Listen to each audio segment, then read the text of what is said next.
No sé dónde estoy. Tengo mucho frío. Por favor, ayúdame. Estoy perdido. Esas fueron las palabras que Dakota James le dijo a su amiga Shelly por teléfono aquella tarde del 15 de diciembre del 2016. Shelly, aterrada, tomó su auto, se dirigió al norte de Pittsburgh, donde su amigo afirmaba que se encontraba. Mientras manejaba por la carretera, ella pensaba constantemente: ¿había sido asaltado? ¿Lo habrían golpeado? ¿Tuvo un accidente? Shelly pronto recordó que podía usar el sistema de localización del celular de su amigo, ya que lo habían activado semanas antes cuando él le pidió que lo recogiera en un aeropuerto. Al buscarlo, se dio cuenta de que no estaba en la parte norte de Pittsburgh, sino completamente al otro extremo, en la zona sur. Mientras se dirigía a su localización, Dakota le mandaba mensajes de texto tratando de explicarle dónde se encontraba y mandando fotos de su alrededor para que pudiera orientarse. Por favor, ayúdame, tengo mucho frío y los policías no me ayudarán. El sistema de localización le indicaba que Dakota se encontraba sobre la calle Water, por el Hotel Spring Hill. Llegaría cerca de las 11:30 de la noche. Tan pronto llegó al lugar, observó una camioneta negra estacionada apuntando en sentido contrario de la calle, y Dakota iba caminando afuera del hotel y se dirigía seguro hacia aquella camioneta extraña, como si alguien dentro le estuviera llamando. Shelly sintió que algo no estaba bien, así que aceleró hacia Dakota y gritó fuertemente su nombre. Es como si él hubiese salido del trance, así que se detuvo, dio la media vuelta y se dirigió hacia el auto de su amiga. No tenía signos de haber tomado. De hecho, no arrastraba las palabras, y cuando iba caminando hacia la camioneta, lo hacía de manera recta, no tambaleándose.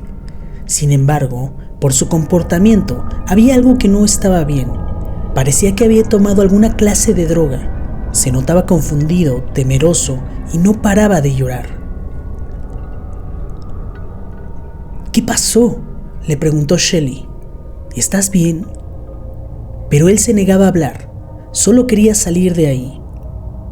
Tiempo después le comentó que solo fue consciente cuando se encontraba caminando en la calle, pero que no recordaba cómo es que había llegado ahí. La última cosa que recordaba era que había dejado una fiesta de Navidad del trabajo que habían celebrado en un bar de una zona cerca a las 7 de la noche. Después de eso, no recordaba nada. ¿Quieres que te lleve a un hospital? Aunque no se veía alcoholizado, pero era evidente que lo habían drogado porque nadie pierde 4 horas así porque sí. No, solo quiero ir a casa. Todo el camino se fue llorando. Todo era muy extraño. Al día siguiente, Dakota le habló a Shelly para agradecerle por haberlo recogido el día anterior, pero cuando Shelly trató de cuestionarlo, él argumentó que tenía un dolor de cabeza terrible por lo de la noche anterior. Colgó y ambos lo dejaron pasar. Ojalá todo hubiera quedado en aquella extraña experiencia. Sin embargo, el 6 de marzo del 2017, 40 días después, una mujer paseaba con su perro al perímetro del río Ohio cuando vio algo extraño flotando. Su curiosidad se transformó en terror al ver que era un cuerpo. Era el cuerpo de Dakota James. Tan solo tenía 23 años. Según el informe de la policía, Dakota cayó de un puente y su muerte fue catalogada como accidental. Su caso se unía a la perturbadora lista en donde se estima que más de 3,000 personas anualmente pierden la vida solo en Estados Unidos de esta manera. Pero en este caso, había algo extraño. Algunos detalles que eran perturbadoramente similares a otros casos. Algunas de las inconsistencias en el caso que despertaron las sospechas en los detectives fueron unas extrañas marcas alrededor del cuello de Dakota, que según algunos forenses estaban convencidos de que eran marcas de estrangulación, solo que al final se dictaminó que había sido un accidente porque esas marcas no eran una evidencia consistente. Y aparte, cuando se encontró el cuerpo, se encontraba en un considerable estado de descomposición y no se sabe cuánto tiempo estuvo bajo el agua, por lo que era difícil establecer que homicidio fuera su causa de muerte. También se encontraron sustancias extrañas en su cuerpo. De hecho, una sustancia muy utilizada para aturdir y crear hoyos en la memoria, lo cual coincidía con lo que le había sucedido días antes según la declaración de su amiga Shelley.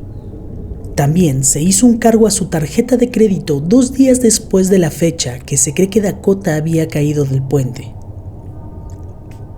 Los detectives retirados Kevin Gannon y Anthony Duarte, con más de 40 años de experiencia en la policía, así como el Dr. Lee Gilberstone, profesor de justicia criminal de la Universidad de St. Cloud, tenían una teoría.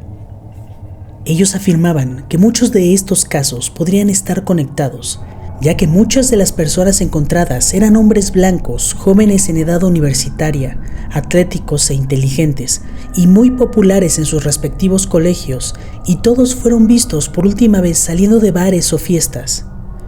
Y muchas veces las víctimas se les vio antes de desaparecer comportarse extraño, pese a que sus conocidos afirmaban que habían consumido poco alcohol. También en todos estos casos se había encontrado en su sangre una sustancia llamada GHB, una potente droga, y todos tenían unas marcas en su cuerpo inconsistentes con el ahogamiento accidental. Y lo más extraño, en todos los casos se encontraron grafitis y dibujos de caras felices. A veces eran grandes, a veces eran pequeñas, a veces se encontraban en los puentes y otras veces cerca de donde había aparecido el cuerpo. Este patrón se lleva repitiendo desde el año 1997, cuando el 7 de abril fue encontrado el cuerpo del joven de 21 años, Patrick McNeil, en la bahía de Brooklyn, en Nueva York. Tenía las mismas marcas alrededor del cuello y también algunas más en sus manos y el torso. La posición de su cuerpo fue considerada por los expertos como no natural para una persona ahogada. Semanas antes lo vieron salir de un bar y, según algunas personas que lo recuerdan, afirman que iba fuertemente intoxicado. Algunos testigos recuerdan a un auto sospechoso que seguía al joven lentamente, pero nadie le dio la importancia, ya que ninguno notó violencia o algún intento de secuestro. El caso también fue clasificado como ahogamiento accidental producido por el exceso de alcohol. Así como otros 300 casos similares fueron reportados concretamente en los estados de la costa este de Estados Unidos, todos hombres blancos jóvenes y en edad de cursar los primeros años de universidad. A todos se les encontraron toxinas en su sangre y todos eran atléticos y muy populares dentro de su círculo. Esto es sumamente perturbador. ¿Tantos jóvenes mueren al caer en ríos o lagos saliendo de bares al año? Los detectives Kevin Gannon y Anthony Duarte afirman que al encontrar cuerpos flotando en las aguas de la ciudad no necesariamente quiere decir que murieron por causas accidentales. Según ellos, algunos comparten ciertas peculiaridades que podrían atribuirse a un asesino serial. Gannon considera que el modus operandi de estos criminales era drogar a su víctima en el bar o la fiesta y después esperaba a que el joven abandonase el lugar confundido, lo cual ya es una cubierta perfecta, ya que los testigos verían a la víctima abandonar el lugar creyendo que se encontraba alcoholizado, por lo que no les sorprendería a nadie cuando días después se afirmaba que había muerto al caer de un puente y se ahogase. Una vez fuera del bar, lo secuestrarían subiéndolo a un auto para después golpearlo y torturarlo hasta matarlo, para acto seguido deshacerse de su cuerpo arrojándolo por un puente, tirándolo al río o lago cercano. Lo más perturbador de esta teoría es que por el número de personas muertas que comparten todas estas coincidencias, se cree que esto puede ser realizado no solo por un asesino serial, sino que son varios. Un grupo de asesinos seriales que tiene células que actúan en las principales ciudades, por lo que al encontrar tantos casos, la policía seguiría creyendo que serían muertes accidentales que concordarían con la estadística. Pero la conexión ahí está. Una especie de firma de esta organización asesina para marcar en dónde realizaron sus crímenes. El graffiti de la cara feliz, siempre apareciendo cerca de la escena. La policía desestima esta teoría. ¿Por qué? Pues principalmente porque admitirlo sería dejar al descubierto su ineficacia, y porque, como lo dije anteriormente, estaríamos frente a uno de los casos de asesinatos seriales con más víctimas en el mundo, lo cual no dejaría nada bien parado a la institución. Aparte de tener que reabrir muchísimos casos y admitir que se equivocaron en cada uno de ellos. Por otro lado, tristemente, sí son muy comunes estos accidentes a nivel mundial, aunque no con estos números tan altos de Estados Unidos, pero esto podría deberse a múltiples causas, tanto culturales como de seguridad, educación, etc. Y otro elemento que hace tambalear a la teoría es la firma. El graffiti de la cara feliz es muy común, por lo que es una de las cosas que hacen que se dude de la existencia de este grupo. Sin embargo, es obvio que pasar desapercibidos en caso de existir es lo que este grupo buscaría, por lo que el uso del graffiti no sería tan descabellado. Así que la última opinión la tienes tú. ¿Crees que existe un grupo organizado de asesinos seriales? Si me lo preguntas a mí, yo lo creo muy posible. Conocemos decenas de casos de asesinos seriales, pero lo más perturbador son los cientos de casos que aún no conocemos, que fueron clasificados como accidentes y que en realidad hubo alguien detrás de ellos.